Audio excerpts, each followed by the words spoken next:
The connectivity cut teaches you principles that you can utilize to move through the hair with intention and intuition while honoring straight, wavy, and curly hair exactly as they come.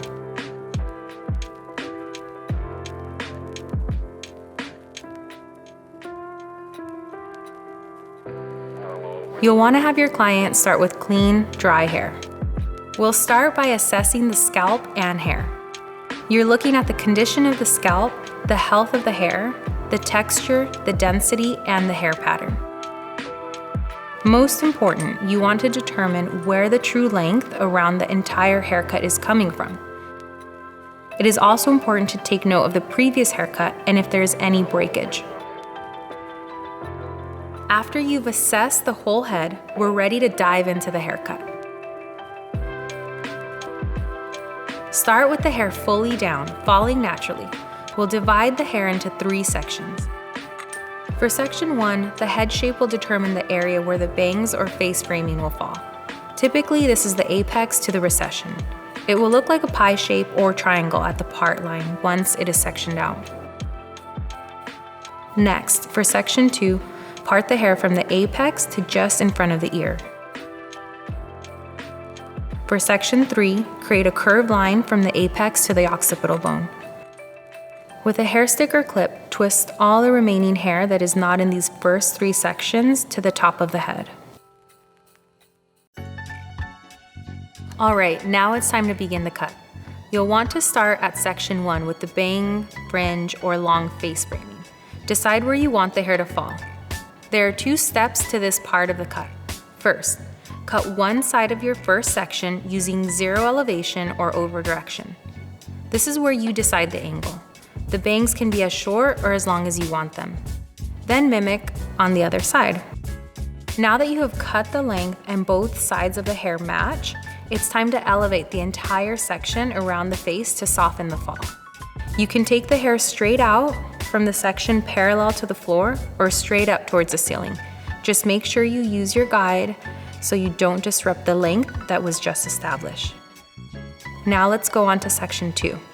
This is the area that frames the face. Connect the line from bangs to the length, then mimic on the other side. Now, depending on the look you want, you can also choose to disconnect sections 2 from the bangs.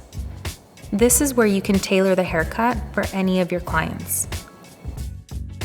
For section 3, establish the length using no elevation or over direction. This is a good place to remember what you assessed at the beginning.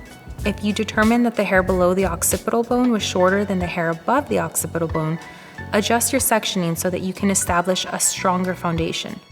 This may be the case for very fine hair or hair that has been damaged from heat or chemicals. Now that you've established the foundation, we're going to create the layers. Your next section is from the apex to the top of the ear. Cut this section using the guide you established earlier. Mimic on the other side. For fine hair or someone who doesn't want to lose their hair's density, I recommend to over-direct the hair to your first section, using it as a stationary guide. This creates a strong face frame that remains full. For hair that is denser or fuller, I recommend using a traveling guide.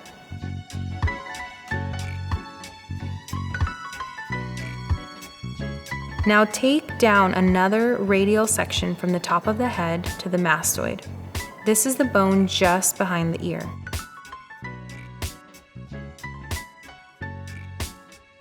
Again, use your guide.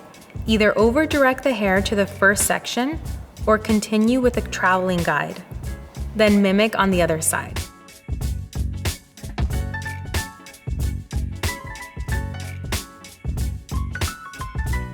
Continue using a stationary guide or a traveling guide. Keep in mind the section size is determined by the density of the hair and your ability to see your previous guide. Mimic on the other side. If you have been using a traveling guide throughout this haircut, your last section will be the center back, following a guide from both sides. If you have been using a stationary guide, you will split this section and over-direct the hair to your first guide. Once you've cut the whole head, feel free to do any detailing or minor adjustments. Once you're done with the haircut, it's time to cleanse, hydrate, and style. For Yuki's wavy hair, I cleansed her hair with the Color Awakening Hair Bath and Color Radiance Conditioner. I styled with I Create Waves on her roots and Inner Piece Whipped Cream Texturizer on her mids and ends, and then I diffuse dried her hair.